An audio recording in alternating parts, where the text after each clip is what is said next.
Not a press conference, not a formal announcement, not a leaked document or a transfer saga played out across the back pages of every newspaper in Europe. Just two men, two Spaniards, two former Arsenal players who understood something deeper about football than most people ever will. One of them was sitting on the edge of one of the biggest decisions of his professional life. A decision that would define whether he remained simply a celebrated player, a man who had won everything the game could offer, or whether he would take a terrifying leap into something completely new, something he was not sure he was ready for. The other man picked up the phone and gave him the answer he needed. That phone call happened before Cesc Fabregas took the manager's job at Como, and what Mikel Arteta said to him in that private conversation is now becoming one of the most fascinating stories in football management. Because 2 years later, Fabregas himself has confirmed something important. He has confirmed that Arteta was right. Now let us think about what that means. Not just for Fabregas, not just for Como, but for Arsenal, for the future of this club, and for everything that is quietly being built beneath the surface of the game we love.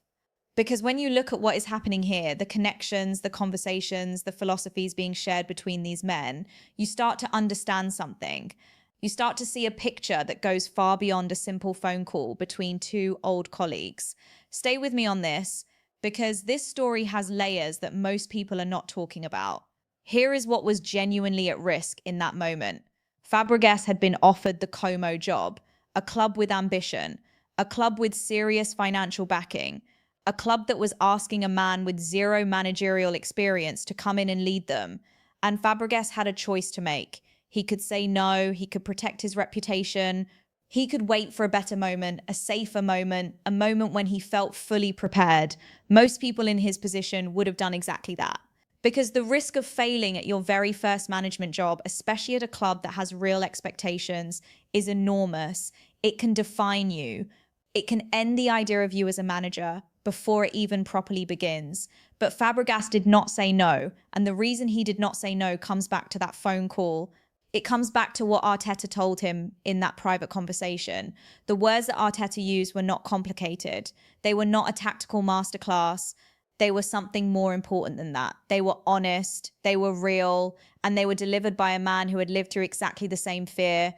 Arteta told him, "We are so competitive that even if you are not ready, your urge to be competitive will push you to find solutions and give you that vision." Think about that for a moment. Think about what Arteta is really saying there. He is not telling Fabregas that he is ready. He is not offering him false comfort. He is telling him something far more powerful. He is telling him that readiness is not the point, that the competitive DNA they both carry, the instinct that made them elite players, that same instinct will carry them through as managers. That is not a casual observation. That is a philosophy, and Fabregas absorbed it completely. If you want deeper analysis on stories like this, stories about what really happens behind the scenes at clubs like Arsenal, the conversations, the decisions, the moments that shape football history, then hit that subscribe button right now. This channel exists to give you the full picture, not the headlines, the real story underneath. Subscribe to Jessica Arsenal Analyst and join thousands of people who want to understand football at a deeper level. Now let us go deeper into everything that is happening here. Let us start with Fabregas and what his journey actually tells us. When Fabregas was offered the Como job, he was stepping into something genuinely unknown. He had no experience as a coach at any level. He had been an elite player for nearly 2 decades. He had won the Premier League with Chelsea. He had won the league in Spain with Barcelona. He had established himself as one of the defining midfielders of his entire generation. His technical quality, his vision, his ability to control a game through passing and movement, those things were never in question. But management is a completely different world. And Fabregas knew that. That is exactly why he reached out to Arteta, because Arteta had made that journey. Arteta had gone from being a player to an assistant manager at Manchester City under Pep Guardiola. And then he had taken the biggest step of all. He had come to Arsenal as a first-time manager and had slowly transformed the club into a genuine title contender. Fabregas wanted to understand how Arteta had navigated that transition. And what Arteta gave him was not a technical roadmap. It was something more fundamental than that. It was permission. Permission to begin, even before he felt ready, permission to trust that his competitive instinct would do the rest. And now, 2 years on, Fabregas has made his verdict clear. He has said simply and directly that Arteta was right. Those 3 words carry enormous weight because they are not coming from someone who has just started out. They are coming from someone who has now lived the experience, someone who has sat in the dugout, made the decisions, felt the pressure, dealt with the uncertainty, and come through it. Fabregas is not just managing Como, he is managing them to a level where Champions League qualification is being spoken about as a genuine possibility this season. A man who had never managed a single professional game before, taking the Como job, is now leading a team that is talking about playing in the Champions League. That is extraordinary progress. And it validates everything that Arteta told him. But here is what I want to focus on, because this is the part that matters most for Arsenal supporters. Fabregas has now emerged as a name being considered as a potential future replacement for Arteta at Arsenal. And when you look at the facts, that conversation is not as simple as it might first appear. There are clear arguments in his favour. Fabregas understands Arsenal. He came through the club as a young player. He understands the values of the club. He understands what it means to play attacking, progressive, possession-based football. He understands what the supporters expect and what the culture of the club demands. And he plays football in a way that connects to Arsenal's history and identity. The evidence also suggests that he has a genuine philosophical alignment with what Arteta has been building. The football Fabregas plays at Como, the commitment to attacking intent, to control and vision, reflects many of the same principles. That is not a coincidence. These are 2 men who shared the same footballing education, who were shaped by similar influences, who understand the game in a similar way. But the situation is more complicated than that, and it would be dishonest not to acknowledge it. Fabregas left Arsenal for Barcelona. He pushed for that move. He wanted to go. And while many supporters respected his honesty and his quality as a player, the manner of his departure left a mark. Then there was his time at Chelsea, a club that sits at the direct opposite end of the emotional spectrum for most Arsenal fans. These are facts. They are part of the record, and they create a division among the supporter base that cannot simply be ignored. So while the managerial potential is clearly real, while the philosophical connections are genuinely compelling, the conversation about whether Fabregas could one day manage Arsenal is not a straightforward one. It is layered, it is complicated, and it deserves to be treated with honesty rather than swept aside. The reality for the club is that Arteta is not going anywhere right now. He is building something significant at Arsenal. He is on the verge of leading the club to major titles. The foundations he has laid, the culture he has created, the football he has produced, all of it represents a serious long-term project that is still very much in progress. But football moves quickly. Managers do not stay forever, and at some point, Arsenal will need to think about what comes next. When that moment arrives, Fabregas will almost certainly be part of that conversation. Whether he becomes the answer to that question depends on many things, including how his journey at Como continues to develop. Now, let us move to the second story, because there is something happening away from the tactical world of football that deserves attention.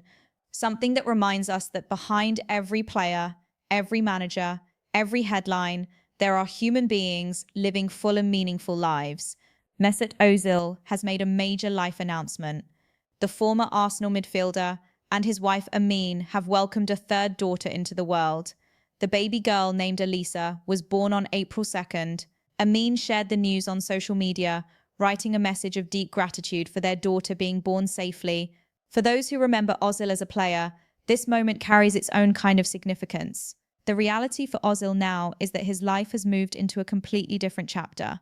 He retired from professional football in the summer of 2023.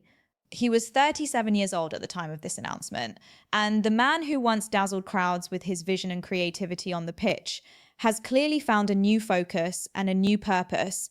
The evidence suggests that since retiring, Ozil has dedicated himself to his family and to his personal development in a very different direction. His physical transformation has been significant.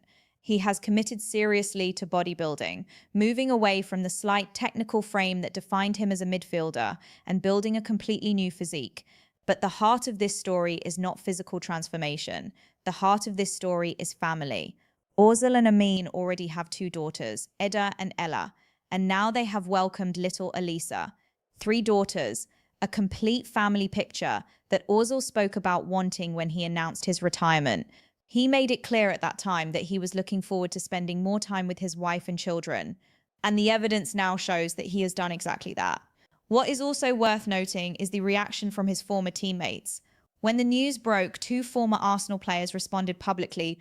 Kieran Gibbs and Lucas Podolski both offered their congratulations and kind words. These are men who shared a dressing room with Ozil during his time at the club, and their response speaks to something that often gets lost in the noise of football analysis.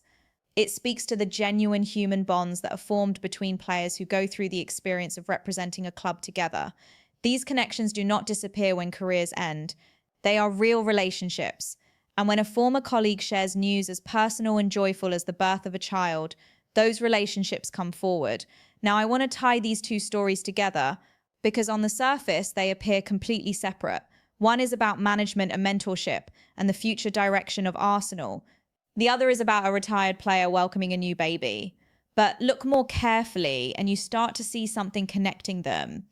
Both stories are about what comes after the playing career. Fabregas chose to step into management. He chose to take his experience and his knowledge and his competitive instinct and channel it into leading a team. It was a bold choice, a difficult choice, one he almost did not make, but he made it. And 2 years on, the results speak for themselves. Ozil chose a different path, a quieter path, a path focused on family, on personal transformation, on life away from the professional game. Neither choice is more valid than the other. Both men earn the right to define their own next chapter on their own terms.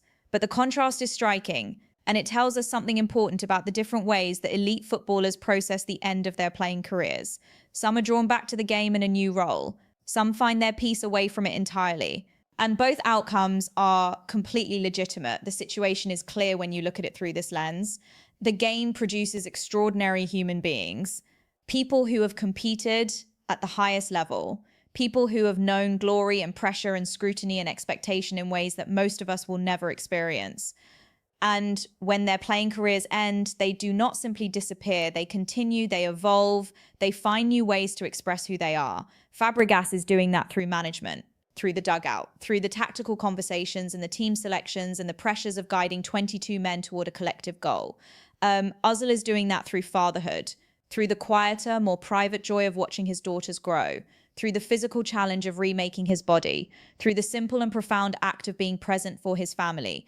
These are two former Arsenal men, two players who wore the red and white and contributed to the story of the club.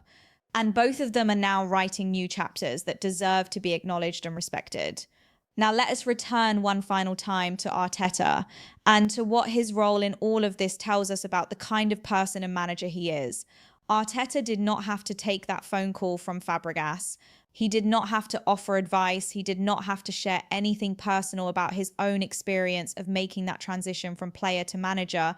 He could have offered a polite platitude and moved on. Instead, he gave Fabregas something genuine, something honest, something rooted in his own experience of standing at that same crossroads and choosing to step forward despite the uncertainty.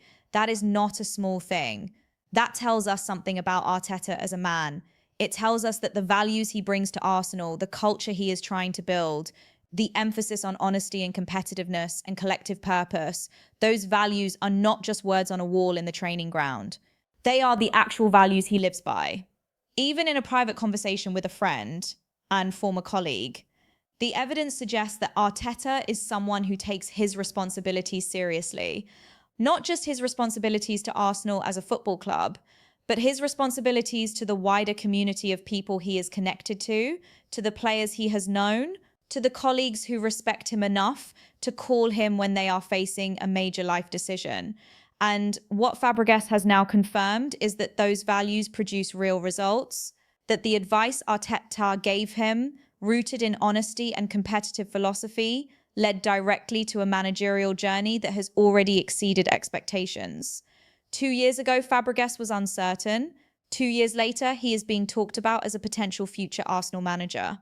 2 years ago, Arteta told him to trust his competitive instinct. 2 years later, that instinct has pushed Como toward the possibility of Champions League football. Arteta was right. Those three words from Fabregas carry the weight of everything we have been discussing today.